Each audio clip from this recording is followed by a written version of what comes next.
मैंने उससे कहा कि मैं एक शादीशुदा महिला हूँ, मुझे एक बार मौका देकर देखो।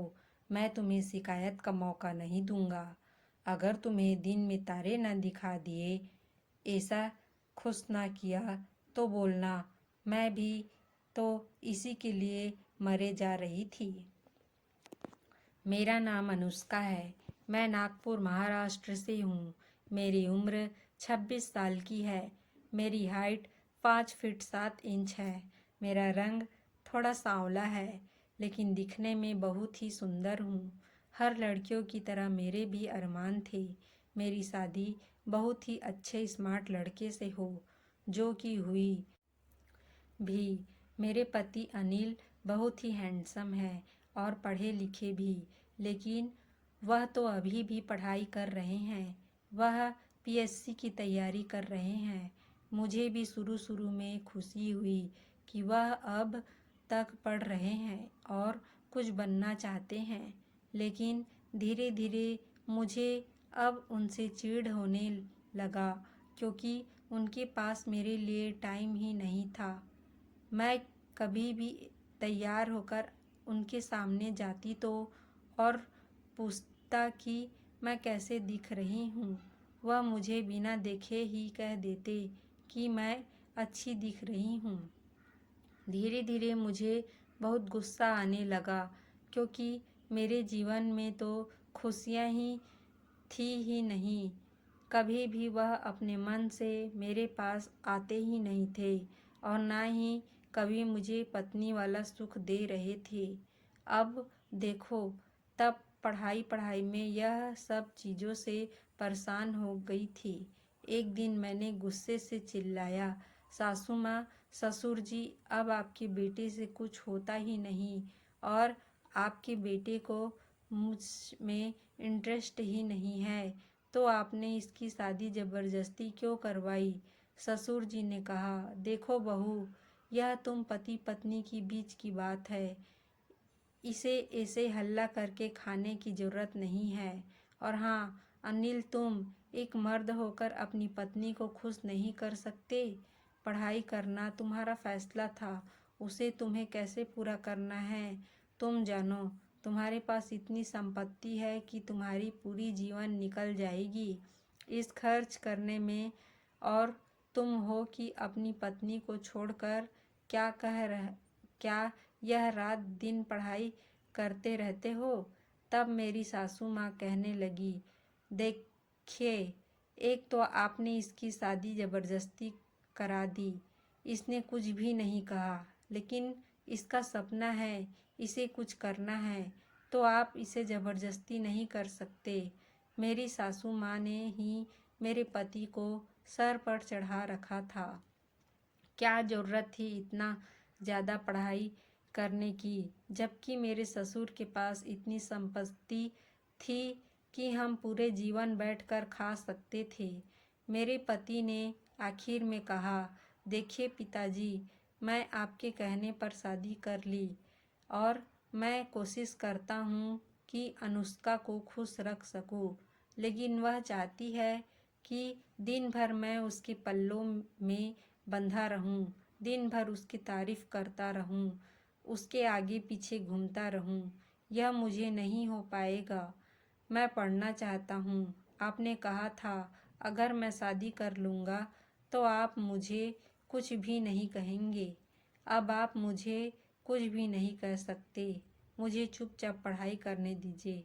मेरे पति अंदर चले गए और मैं और ससुर जी और सासू माँ का एक दूसरे का मुंह देखते रह गए। ऐसे ही करते दिन बीत रहा था और मैं जब चुपचाप रहने लगी थी, लेकिन एक दिन मेरे सब्र ने जवाब दे दिया। मैं रात को बहुत रात तक इनका इंतज़ार कर रही थी। आज मेरा मन था उनसे बहुत सारी बातें करने का, मज़े करने का। बिल्कुल भी नींद नहीं आ रही थी और ना जाने मेरे रोम रोम में अजीब अजीब सी उथल पुथल मच रही थी। उनका इंतज़ार करते करते रात की 11 बज गए, लेकिन वह नहीं आए। एक बार फिर से मैं हल्ला किया और कहा, ससुर जी, आपका बेटा सही नहीं कर रहा है। मैं इनका इंतजार करते सो जाती हूँ, लेकिन यह मेरे पास ही नहीं आते। तब मेरे पति ने कहा, झूठ क्यों कह रही हो अनुष्का? अभी परसों ही तो मैं तुम्हारे मन का किया था। फिर क्यों तुम्हें हर दूसरे दिन मैं चाहिए? तुम्हें पता है ना, मैं बहुत मेहनत करके कुछ बनना चाहता हूँ। मुझे गुस्सा आ गया। मैंने कहा, यह क्या होता है कि परसों ही किया था? नए नए शादी होता है तो हर रोज पति पत्नी एक दूसरे के बिना रह नहीं पाते हैं। और एक तुम हो कि एक दिन के बाद दूसरे दिन नज़र नहीं आते। मैं कैसे तुम्हारे बिना रहूँगी? इतना सब गुस्सा में कह रही थी, मुझे पता नहीं चला कि ससुर जी मेरे सामने हैं। सासू माँ यह सब सुनकर चली गई अंदर और ससुर जी मुझे ही देख रहे थे। सासू माँ किचन में गई और अपने बेटे के लिए जूस बनाने लगी। थोड़ी देर बाद वह जूस बनाकर लाई और अपने बेटे को देते हुए कहा, बेटा, खूब मन लगाकर पढ़ाई करना। ऐसे अड़चन तो बहुत आते हैं। वैसे भी अगर तुम्हारे पिताजी ने मेरी बात मान ली होती तो आज यह ना होता। वह कहीं ना कहीं मुझे ही सुना रही थी। उन्हें यह नहीं दिखाई दे रहा कि मैं क्या चाहती हूँ। फिर वह जूस देकर अपने कमरे में चली गई। मैं गुस्से में छत में चली गई और गुस्से से इधर उधर चलने लगी और सोचने लगी, क्या सोचा था शादी के बाद मज़े करेंगे। साल शादी के पहले अगर मज़े कर लिया होता तो इतना सोचा ना होता। यह सोच सोच कर रखा था कि शादी के बाद पति को खुश रख करूँगी, लेकिन यहाँ तो पति मुझे खुद ध्यान ही नहीं देता।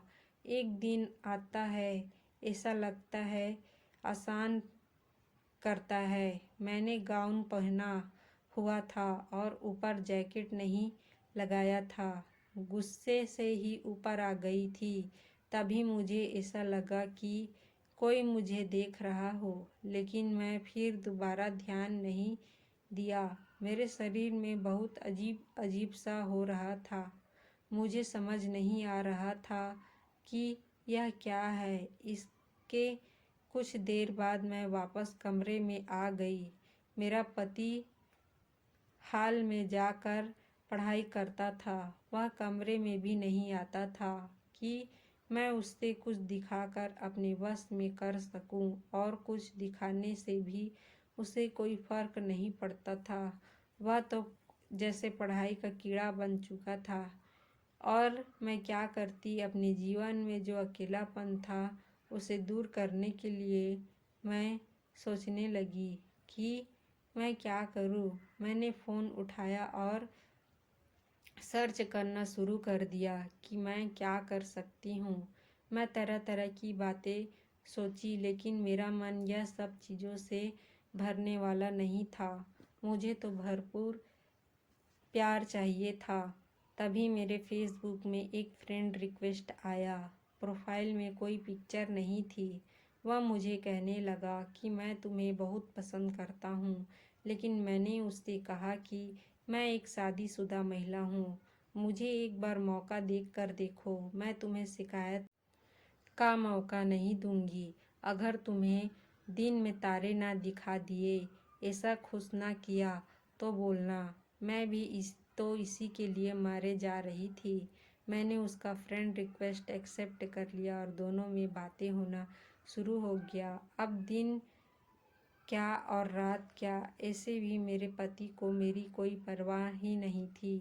हम दोनों रात रात भर फ़ोन पर बातें करते और धीरे धीरे दोनों में वैसी वैसी बातें शुरू हो गई, और बातों ही बातों में हम फ़ोन पर ही सब शुरू कर देते हैं। लेकिन अब तक मैंने उसका चेहरा नहीं देखा था और मैंने उसका फ़ोटो भी नहीं मांगा, क्योंकि उसकी बातों में ऐसा जादू था कि बातों से ही मैं सब कुछ हो जा रही थी। वह ऐसी बात करता था जिससे मैं पूरे मदहोश हो जाती थी। अब हमें क्या, बात करते करते हमें तो हो गया था। हम हमेशा बात करते हैं, एक दूसरे की आदत सी हो गई थी, पर एक छोटी बड़ी बात है एक दूसरे को बताने लगे थे। एक दिन उसने कहा, तुम्हारा पति तुम्हें टाइम क्यों नहीं देता? तुम बहुत खूबसूरत हो। मैंने कहा, यही तो उसकी बदनसीबी है, वह मेरी खूबसूरती को देखता ही नहीं और ना ही समझता है। सच में बदनसीब है तुम्हारा पति। तुम इतनी खूबसूरत हो, खूबसूरती के भला हो। तुम्हारे वह में वह नशा है कि वह कैसे से बच गया। हम दोनों ना जाने कैसी कैसी बातें करते थे और ऐसे ही करके दिन बीत रहे थे। एक रात दोनों बात करते करते हद से आगे बढ़ गए और फ़ोन पर सब कुछ बातें करने लगे। तब मैंने कहा, अब बस, अब इससे ज़्यादा नहीं, इंतज़ार नहीं होता। तुम जो भी हो बस एक बार मेरे सामने आ जाओ। उसने कहा, सोच लो, अगर सामने आ गया तो तुम अपने बात से मुकरोगी तो नहीं? मैंने कहा, बिल्कुल नहीं, तुम जैसे भी हो मैं तुम्हें एक्सेप्ट कर लूँगी। मैं तुम्हारे प्यार को एक्सेप्ट कर लूँगी। तुम्हारे चेहरे से लेना देना नहीं है, मुझे तुम्हारा प्यार चाहिए। तुम बस सामने आ जाओ। रात के करीब 2 बज रहे थे।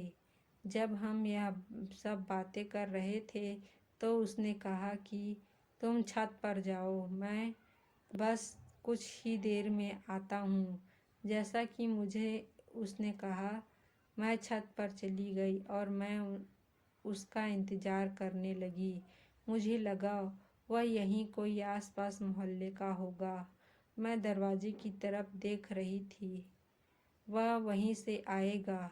देखते ही देखते वह मेरे पीछे से आ गया और मेरे आँखों पर अपने हाथ बंद कर दिया। मैं हैरान भी, क्योंकि दरवाजे की तरफ तो मैं कब से देख रही थी, कोई भी अंदर नहीं आया था।